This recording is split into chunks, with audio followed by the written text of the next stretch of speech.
गणतंत्र दिवस पर मालदीव के राष्ट्रपति मुइज़ू ने भेजा धमाकेदार तोहफा। मुइज़ू ने मालदीव के अंदर इंडिया आउट कैंपेन पर लगाया बैन।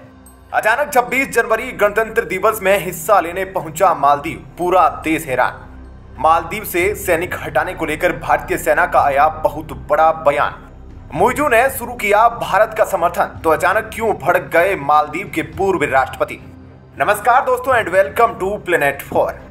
दोस्तों, मालदीव के राष्ट्रपति मुइज़ू ने अपने देश में इंडिया आउट कैंपेन को बैन लगाने के बाद भारत को अनमोल तोहफा भेजा है। गणतंत्र दिवस में अचानक मालदीव पहुंचा तो सभी हक्के बक्के रह गए। आखिर उस वक्त क्या हुआ, वीडियो में जानेंगे आगे। लेकिन आइए सबसे पहले जान लेते हैं कि मालदीव से सैनिकों को हटाने को लेकर भारतीय सेना ने कौन सा बड़ा बयान दिया है। आगे बढ़ने से पहले वीडियो को लाइक करके चैनल को सब्सक्राइब कर ले और नीचे कमेंट में 2 शब्द जरूर लिखें ताकि हमारा हौसला बढ़ता रहे। मालदीव के नए राष्ट्रपति मोहम्मद मुइज़ू जो चीन के साथ अपनी नजदीकियां दिखा रहे हैं, उन्होंने भारतीय सेना को अपने देश से निकलने का आदेश दिया था। 2 हफ्ते से ज्यादा हो गए हैं पर अभी भी भारतीय सेना मालदीव में है। अब सवाल यह है कि इंडियन आर्मी कब तक मालदीव से बाहर जाएगी। इस पर इंडियन नेवी के chief admiral R Hari Kumar ने CNN न्यूज 18 से बात करते हुए कहा कि इंडियन गवर्नमेंट ने अभी तक उन्हें मालदीव से निकलने के लिए नहीं कहा है, वो लोग निर्देशों का इंतजार कर रहे हैं। एडमिरल कुमार का कहना है कि नई दिल्ली से अभी तक इस पर कोई आदेश नहीं आया है। मालदीव में इस वक्त लगभग 80 भारतीय सैनिक और 12 मेडिकल स्टाफ मौजूद है। एडमिरल कुमार के बयान से यह साफ हो जाता है कि भारत अपने सैनिकों को मालदीव की धरती से हटाने को बिल्कुल भी तैयार नहीं है। और अब अंत में राष्ट्रपति मुइज़ू खुद भारत के सामने झुक गया है। उसे भारत की ताकत का अंदाजा लग गया है और अब उसने गणतंत्र दिवस पर एक जबरदस्त ऐलान किया है। भारत मालदीव के रिश्तों को याद करते हुए मुइज़ू ने कहा कि भारत के 75वें गणतंत्र दिवस के अवसर पर भारतीय राष्ट्रपति और प्रधानमंत्री को बधाई। राष्ट्रपति मुइज़ू ने आने वाले वर्षों में भारत और लोगों के लिए निरंतर शांति, प्रगति और समृद्धि की आशा भी व्यक्त की। राष्ट्रपति मुइज़ू ने दोनों देशों के बीच सदियों की दोस्ती, आपसी सम्मान और गहरी भावना को रेखांकित किया। वर्ल्ड अफेयर्स मामले के जानकार लोगों का मानना है कि मालदीव की तरफ से यह बयान भारत के लिए कोई बड़े तोहफे से कम नहीं है। भारत अच्छे से जानता है कि मालदीव इस वक्त चीन के प्रभाव में है, लेकिन हिंद महासागर में मालदीव के साथ अच्छे संबंध बने रहना न केवल भारत बल्कि आसपास के देशों में शांति के लिए भी बेहद जरूरी है। अभी भारत और मालदीव के बीच थोड़ा तनाव है, पर इस बीच मालदीव के राष्ट्रपति मोहम्मद मुइज़ू ने भारत के 75वें गणतंत्र दिवस पर भारत के राष्ट्रपति और PM मोदी को बधाई दी है। यह कदम दर्शाता है कि मालदीव भी भारत के साथ रिश्ते सुधारना चाहता है। मोहम्मद मुइज़ू चीन के समर्थक माने जाते हैं। इसका सबूत तब मिला जब वे चीन गए थे और वहां के राष्ट्रपति शी जिनपिंग से मिले थे। साथ ही 20 से ज्यादा डील्स पर साइन भी किए थे। तो मालदीव के राष्ट्रपति मोहम्मद मुइज़ू ने पहली बार भारत के प्रति कुछ पॉजिटिव बात कही है। इसके पीछे कई वजहें हो सकती है। सबसे बड़ी बात तो यह है कि भारत ग्लोबल लेवल पर काफी स्ट्रॉन्ग पोजीशन में है और मालदीव ये अच्छे से समझता है। एक बार मालदीव को तुरंत अपने 3 मिनिस्टर्स को निकालना पड़ा था जब उन्होंने PM मोदी के लक्षद्वीप के पोस्ट पर गलत कमेंट किया था और मुइज़ू को अपने देश की विपक्षी पार्टियों से कड़ी आलोचना झेलनी पड़ी थी। अब आइए जान लेते हैं कि जब मोहम्मद मुइज़ू धीरे धीरे भारत का समर्थन करने लगे हैं तो ऐसे में मालदीव के पूर्व राष्ट्रपति क्यों नाराज हो गए हैं।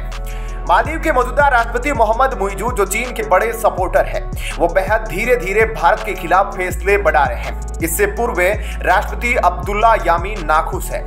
यामीन का मानना है कि मुइज़ू को भारत के खिलाफ तेजी से फैसले लेने चाहिए। बता दें कि जब यामीन पावर में थे तब मालदीव इंडिया की रिलेशन खराब हो गए थे। यामीन ने ही इंडिया आउट कैंपेन शुरू किया था, लेकिन तब के राष्ट्रपति इब्राहिम मोहम्मद सोलिह ने इसे बिना किसी ठोस वजह के राजनीतिक मूव बताया था और 21 अप्रैल 2022 को इसे रोकने के लिए एक डिक्री साइन की थी।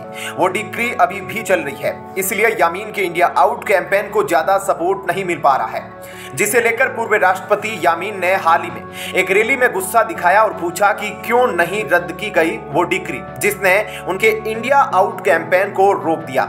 यामीन का कहना है कि उनका कैंपेन चिंताओं के कारण शुरू हुआ था और बहुत प्रयास किए गए थे, पर सरकार ने उसे रोक दिया और सुरक्षा बलों से टकराव न हो इसलिए गतिविधियां निलंबित कर दी गई। यामीन बोले कि मुइज़ू सरकार उस आदेश को रद्द क्यों नहीं कर रही है और कहा कि अगर वो रद्द होता है तो वे इंडिया आउट कैंपेन को फिर से सड़कों पर ले जाएंगे। पुलिस ने एक अदालत के आदेश पर इंडिया आउट बैनर्स हटा दिए, यहां तक कि यामीन के घर पर लगा बैनर भी हटा दिया गया था। चीन समर्थक मालदीव के पूर्व राष्ट्रपति यामीन के द्वारा दिए गए इस बयान से पता चलता है कि मुइजू पूरी तरह से इंडिया आउट कैंपेन के समर्थन में नहीं है।